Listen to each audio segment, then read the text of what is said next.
Assalamualaikum warahmatullahi wabarakatuh. Wassalatu wassalamu ala asrofil anbiya'i wal mursalin Nabina Muhammadin sallallahu alaihi wasallam wa ala alihi wa sahbihi ajma'in. Wa qala Allah ta'ala fil Qur'anil Karim, ittaqullah wa haqqa tuqatih wa la tamutunna illa wa antum muslimun. Amma ba'du. Oke, siang para sedulur YouTube. Ketemu lagi dengan saya Agung Wijanarko. Oke, para sedulur, di siang hari ini seperti biasa saya pengen mengajak teman-teman, sobat-sobat saya, sedulur-sedulur saya yang sudah subscribe dan join di kanal YouTube saya ini untuk ngobrol-ngobrol santai seputaran hal-hal yang bersifat religius. Jadi teman-teman, Rasulullah Shallallahu Alaihi Wasallam bersabda dalam salah satu hadis yang diriwayatkan oleh Imam Bukhari sebagai berikut. Bismillahirrahmanirrahim. Innamal a'malu bil khawatim. Sesungguhnya amal itu tergantung pada penutupnya. Dari hadis tersebut dijelaskan oleh Rasulullah Shallallahu Alaihi Wasallam bahwasanya kondisi amal seseorang itu bergantung pada amal penutupnya. Dalam salah satu hadis yang lain pun disebutkan oleh Rasulullah Shallallahu Alaihi Wasallam bahwasanya ada kalanya seseorang itu pada masa hidupnya, pada suatu waktu di masa hidupnya melakukan amalan-amalan, amal-amal soleh, amal-amal kebaikan, yang mana kalau kemudian orang tersebut meninggal pada saat itu, maka niscaya orang tersebut akan masuk surga.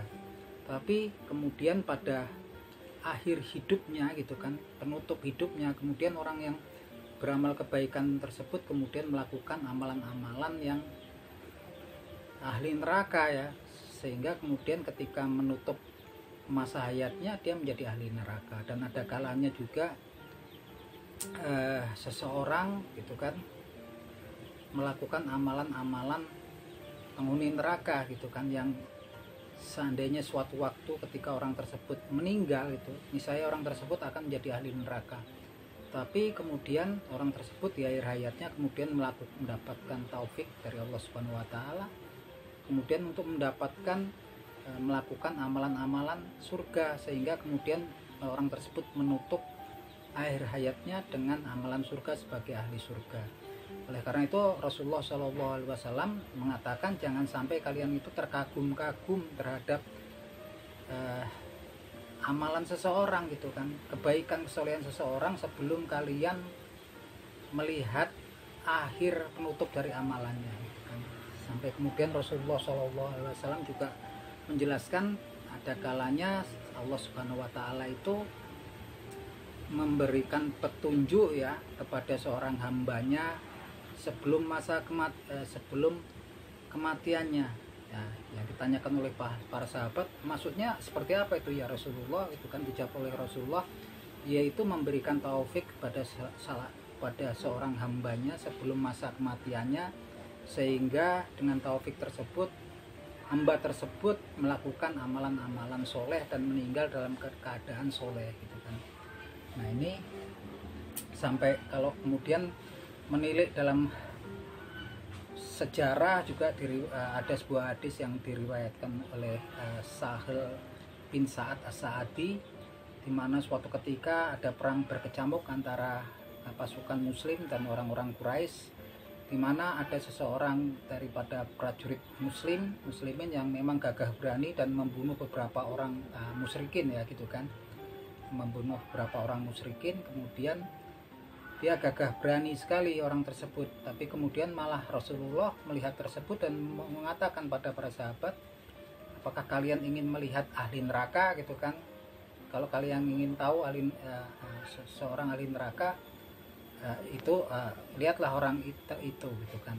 Sehingga kemudian para sahabat itu penasaran dan menguntit prajurit muslim tersebut gitu kan, hingga pada suatu ketika diikutilah oleh para sahabat, dikuntit beberapa orang sampai dalam kondisi peperangan tersebut prajurit yang gagah berani tersebut terluka sangat parah gitu kan, terluka, dan orang tersebut tidak kuat menahan rasa sakitnya, sehingga kemudian dia menghunus pedangnya dan ditaruh di dadanya, kemudian ditusukkanlah di antara kedua tangannya gitu kan, akhirnya sampai kemudian meninggal. Nah kemudian dari situlah para sahabat kemudian mengerti bahwasanya jangan daripada pesan Rasulullah SAW bahwasanya jangan sampai kita terkagum-kagum dengan amalan seseorang sebelum kita tahu akhirnya gitu kan. Oleh karena itu teman-teman, salah satu momen yang sangat luar biasa istimewa untuk pembelajaran kita adalah doa Abu Bakar As-Siddiq, salah seorang sahabat daripada Rasulullah SAW yang memang sudah dijamin surga ya oleh Allah Subhanahu wa taala. Kalau surga itu ada 4 pintu gitu kan. Abu Bakar As-Siddiq radhiyallahu anhu ini dipersilahkan untuk masuk dari salah satu pintu dari 4 pintu tersebut gitu kan, menurut Rasulullah SAW gitu kan. Doa dari Abu Bakar As-Siddiq ini sebagai berikut: A'udzubillahi minasyaitonirrajim. Allahumma ij'al khaira umri akhirahu wa khaira amali khawatimahu wa khaira yaumi yauma alqaka. Jadi ada 3 permintaan di sini. Bismillahirrahmanirrahim. Allahumma ij'al khaira umri akhirahu. Ya Allah, aku bermohon kepadamu ya Allah, jadikanlah sebaik-baik usiaku di akhir hayatku nanti gitu kan. Dan wa khaira amali khawatimahu, dan sebaik-baik amal perbuatan di saat nanti penutupnya gitu kan, ketika menutup hayatnya, akhir hayatnya juga dalam penutupannya. Wa khaira yaumi yauma alqaka, dan sebaik-baik hariku adalah hari ketika aku nanti bertemu denganmu, hari ketika memang akhir hayatnya. Jadi memang kemudian 3 permintaan bahwasanya Abu Bakar As-Siddiq radhiyallahu anhu memohon sebaik-baik usia adalah ketika nanti akhir hayatnya ya gitu kan. Dan kemudian bermohon sebaik-baik amal adalah amal penutupnya, artinya ketika beliau menutup usia gitu kan. Dan baik hari adalah sebaik hari ketika bertemu dengan Allah Subhanahu wa taala, artinya hari ketika memang kemudian kita menutup usia kita.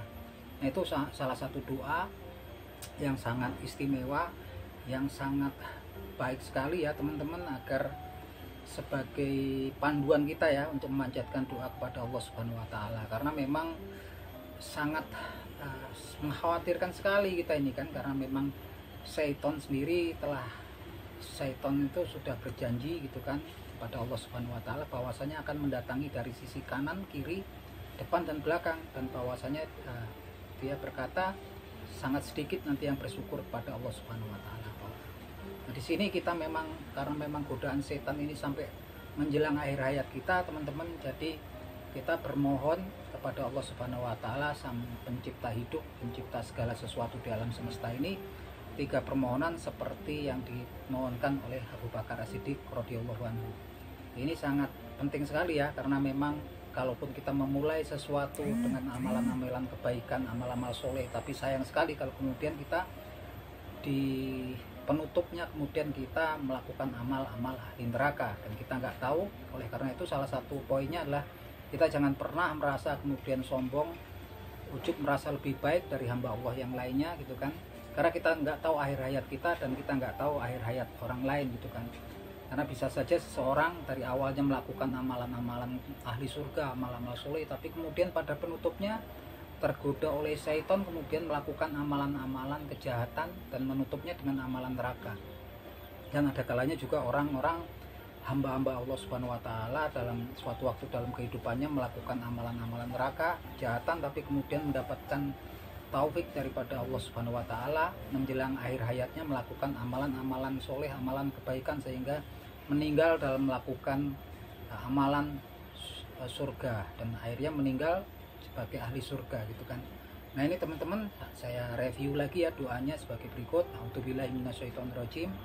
Bismillahirrahmanirrahim. Allahumma ij'al khaira umri akhirahu wa khaira amali khawatimahu wa khaira yaumi yauma alqaka. Ya Allah, aku bermohon kepadamu sebaik-baik usia adalah pada akhir usiaku nanti, dan aku bermohon sebaik-baik amalanku adalah amalan pada penutup usiaku nanti, dan aku bermohon sebaik-baik hariku adalah hari dimana aku bertemu denganmu. Oke, gitu teman-teman, semoga bermanfaat, dan saya berharap teman-teman yang menonton video ini mendapatkan pahala dari sisi Allah Subhanahu wa taala, begitupun juga saya. karena segala sesuatu itu yang ada di dunia ini, anak istri, anak keturunan, harta kekayaan, pangkat jabatan, semuanya itulah fana adanya, akan sirna pada masanya nanti. Dan amal kebajikan, amal soleh gitu kan, itu kekal di sisi Allah Subhanahu wa taala. Akhir kata teman-teman, wabillahi taufik wal hidayah. Wassalamualaikum warahmatullahi wabarakatuh. Assalamualaikum.